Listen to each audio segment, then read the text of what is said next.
श्री स्वामी समर्थ स्वामी महाराज तुमच्या सर्व चांगल्या इच्छा पूर्ण करो ही स्वामींच्या चरणी प्रार्थना करते आणि आजच्या या नवीन व्हिडिओला सुरुवात करते। आज आहे 6 एप्रिल वार रविवार आणि आज आलेली आहे श्री रामनवमी।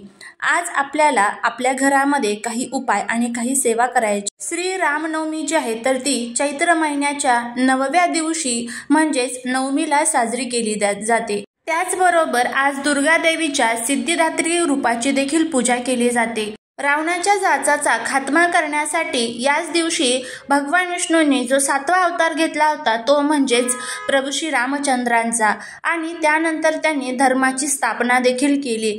घरामध्ये इतरत्र कुठेही अधर्म होणार नाही यासाठी हा जो दिवस आहे तर तो साजरा केला जातो। याच दिवशी सूर्य, बुध, गुरु, शुक्र, शनी या ग्रहांचा अतिशय शुभ योग जो आहे तर तो निर्माण होत असतो। सर्व ग्रह त्यावेळी आपल्याला उच्च राशीत विराजमान असतात आणि म्हणून या दिवशी व्रतासोबतच प्रभू श्री रामचंद्रांच्या काही पूजेसोबतच महत्त्वाचे उपाय आणि सेवा सुद्धा केल्या जातात। आज या व्हिडिओमध्ये मी तुमच्याबरोबर अतिशय प्रभावी असा हा एक उपाय जो आहे तर तो सांगणार आहे। आज रविवार आहे आणि आज तुम्हाला संध्याकाळी दिव्याखाली ही एक वस्तू ठेवायची आहे। ही वस्तू ठेवल्यामुळे काय होईल तर तुमच्या आयुष्याचं सोनं झाल्याशिवाय राहणार नाही, तुमच्या नशिबाचं भाग्य होईल, दारिद्र्य संपेल, तुमच्या मनातील कितीही कठीणातील कठीण इच्छा असेल तर त्या पूर्ण होतील, घरात अखंड लक्ष्मी नांदेल। अशी कोणती वस्तू संध्याकाळी दिव्याखाली ठेवायची आहे, कोणत्या वेळेमध्ये ठेवायची आहे याबद्दलची संपूर्ण माहिती आज या व्हिडिओमध्ये मी तुमच्याबरोबर शेअर करणार आहे। त्यामुळे तुम्ही हा व्हिडिओ स्किप न करता शेवटपर्यंत नक्की पाहत राहा। चॅनलवरती नवीन असाल तर सबस्क्राईब करा आणि असेच माहितीपूर्ण नवनवीन व्हिडिओ बघण्यासाठी बेल आयकॉनला प्रेस करून कमेंटमध्ये जय श्री राम लिहायला विसरू नका, जेणेकरून प्रभू श्री रामचंद्रांची तुमच्यावरती कृपा होईल। आपल्याला संध्याकाळी 6 वाजल्यापासून ते 9:30 पर्यंत जो हा उपाय आहे तर तो आपल्याला करायचा आहे। आज श्री रामनवमी सुद्धा आहे, तसेच चैत्र नवरात्रीचा आज 9वा दिवस आहे म्हणजेच नवमी आहे। आज शेवटचा दिवस असणार आहे, त्यामुळे हा अतिशय शुभ योग असणार आहे। या योगामध्ये जर तुम्ही काही उपाय केले तर खूप छान याचे फायदे होतील। हा जो दुर्मिळ योग तयार झालेला आहे यामध्ये रवी योग, सर्वार्थ सिद्धी योग असे खूप छान छान योग तयार झालेले आहे। सर्व प्रकारच्या दोषांपासून मुक्तता मिळवण्यासाठी या दिवशी उपाय केले जातात। या दिवशी सूर्याचा प्रभाव हा प्रचंड असतो। या दिवशी जे काही काम तुम्ही कराल त्यामध्ये तुम्हाला अत्यंत यश आणि मानसन्मान देखील मिळत असतो।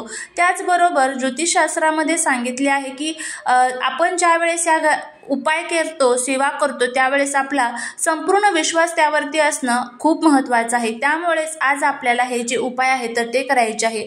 आपल्या हिंदू धर्मामध्ये दिव्याला लक्ष्मी प्राप्तीचे एक साधन मानले जाते आणि दिवा हा सत्याचे प्रतीक आहे। आयुष्यातील गरिबी दूर करण्यासाठी आपण हा जो दिवा आहे तर तो वापरत असतो। आपल्या जीवनामध्ये जो काही अंधार आहे तर तो दूर करण्यासाठी, जीवनात ज्ञानाचा प्रकाश प्रसवण्यासाठी, घरामध्ये जी काही निगेटिव्ह एनर्जी आहे तर ती संपवण्यासाठी, घरामध्ये सुख, समृद्धी, शांती घेऊन येण्यासाठी, देवी लक्ष्मीला कायम स्थिर ठेवण्यासाठी, सर्व प्रकारच्या मनोकामना पूर्ण होण्यासाठी नवरात्रीमध्ये आणि त्याचबरोबर आज जो दिवस आहे श्री रामनवमीचा, या दिवशी तुम्हाला हा जो अतिशय प्रभावी उपाय आहे तर तो करायचा आहे।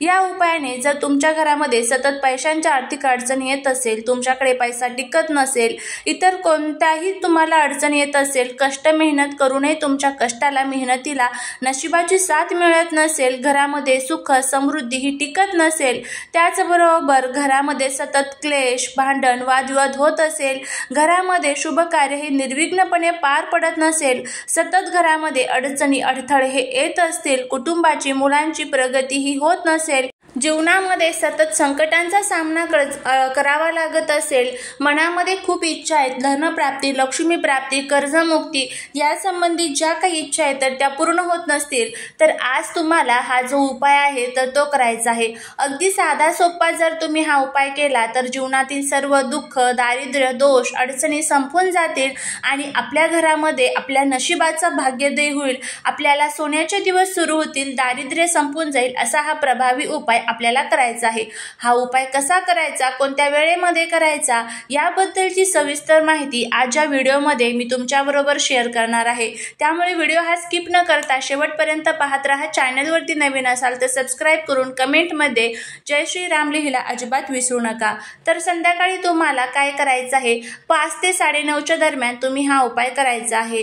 देवघरासमोर आपल्याला एक छान दिवा लावून घ्यायचा आहे। आता हा दिवा जो आहे तर तो तुमच्याकडे मातीची जी पंती असते ना तर ती घ्यायची आहे। ही घेत असताना कुठेही तुटलेली फुटलेली अशी नको, अखंड व्यवस्थितपणे मातीची पंती तुम्हाला घ्यायची आहे। स्वच्छ धुवून पुसून घ्यायची आहे। त्यानंतर तुम्हाला एक प्लेट जी असते तर ती घ्यायची आहे। इथे तुम्ही स्टीलची प्लेट वापरली किंवा इतर कोणत्याही धातूची वापरली तरीही चालेल, फक्त प्लास्टिकची जी प्लेट आहे तर ती चुकूनही वापरायची नाही। त्यानंतर तुम्हाला देवघरासमोर बसायचं आहे। सर्वात प्रथम प्रभू श्री रामचंद्रांचं स्मरण करायचं आहे। स्वतःला जर पुरुष असेल तर अष्टगंध लावून घ्यायचा आहे, महिला असेल तर हळदी कुंकू लावून घ्यायचं आहे। देवघरामध्ये अगोदर एक छान दिवा प्रज्वलित करून घ्यायचा आहे, धूप दीप अगरबत्ती करून घ्यायची आहे।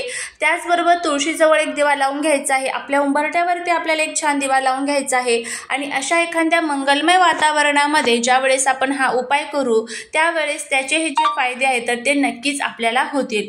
आता सर्वात प्रथम तुम्हाला काय करायचं आहे तर दिवा हा मातीची पंती जी घेतलेली आहे त्यामध्ये तुम्हाला लाल कलावा जो असतो ना तर त्याची वात तुम्हाला त्या दिव्यामध्ये टाकायची आहे। त्यानंतर ह्या दिव्यामध्ये तुम्हाला तूप टाकायचं आहे। शुद्ध गाईचं तूप असावं, म्हशीचं तूप इथे आपल्याला चालणार नाही। आता जर तुमच्याकडे तूप नसेल तर मग तुम्ही तिळाचं किंवा मोहरीचं तेल टाकलं तरीही चालेल, किंवा मग तुम्ही जे कोणतं पूजेसाठी तेल वापरता ते तेल तुम्ही तिथे टाकू शकता। त्यानंतर तुम्हाला दिवा प्रज्वलित करून घ्यायचा आहे आणि प्लेट आपल्याला जवळ ठेवायची आहे। मूठभर जे आपण मुगाची डाळ आपल्या सर्वांकडे असते बघा, तर ही मूठभर मुगाची डाळ तुम्हाला तुमच्या हातामध्ये धरायची आहे। त्यानंतर तुम्हाला तुमच्या मनातील जी काही इच्छा असेल तर ती व्यक्त करत करत तुम्हाला त्या प्लेटमध्ये ती मुगाची डाळ सोडायची आहे आणि त्यावरती तुम्हाला हा जो दिवा आहे तर तो ठेवायचा आहे। दिव्याला हळदी कुंकू अक्षदा अर्पण करायचे आहे। त्यानंतर 2 लवंगा तुम्हाला तुमच्या हातामध्ये घ्यायच्या आहेत। लवंगा या तुटलेल्या फुटलेल्या अशा अजिबात नको, अखंड ज्या फुलवाल्या लवंगा असतात तर त्या घ्यायच्या आहे आणि तुम्हाला महालक्ष्मी अष्टकमचं 3 वेळेस पठण करायचं आहे। एकदा रामरक्षा तुम्हाला म्हणायची आहे आणि त्याचबरोबर माता लक्ष्मीला प्रार्थना करायची आहे की माझ्या जीवनातील सर्व जे काही दुःख दोष दारिद्र्य अडचणी आहेत तर ते दूर कर, तुझी कृपा अखंड माझ्यावरती आणि माझ्या घरावरती असू दे अशी प्रार्थना करायची। आणि त्यानंतर तुम्हाला ह्या 2 लवंगा त्या दिव्यामध्ये टाकून द्यायच्या आहे। त्यानंतर जोपर्यंत हा दिवा जळत आहे तोपर्यंत जळून द्यायचा। दिवा शांत झाला की दिव्यातील लवंगा काढून घ्यायच्या, वात काढून घ्यायची, निर्मल्यामध्ये टाकून द्यायची। त्यानंतर जी डाळ आपण ठेवलेली होती तर ही डाळ तुम्हाला पक्ष्यांना खाऊ घालायची आहे। ती घरामध्ये तुम्हाला यूज करायची नाही, हे लक्षात ठेवा। पक्ष्यांना संपूर्ण ती डाळ तुम्हाला खाऊ घालायची आहे।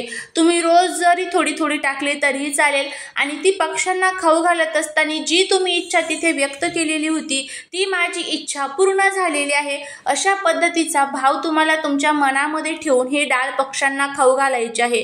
मुगाची जी डाळ असते तर ती बुध ग्रहाचं कारक मानले जाते। बुध ग्रह हा भगवान विष्णूंचं स्वरूप आहे आणि ज्या वेळेस आपल्या कुंडलीतील बुध ग्रह हा खूप मजबूत होतो त्यावेळेस आपल्या जीवनात लक्ष्मी नारायण हा योग तयार होतो। तर अतिशय प्रभावी असा हा उपाय तुम्ही करून बघा, तुम्हाला त्याचा फायदा होईल। झालेली सेवा ही महाराजांच्या चरणी रुजू करते। व्हिडिओ जर आवडला असेल तर लाईक शेअर आणि सबस्क्राईब करायला विसरू नका। भेटूया पुढच्या एका छानशा नवीन व्हिडिओ सोबत, एका नवीन माहिती सोबत। श्री स्वामी समर्थ।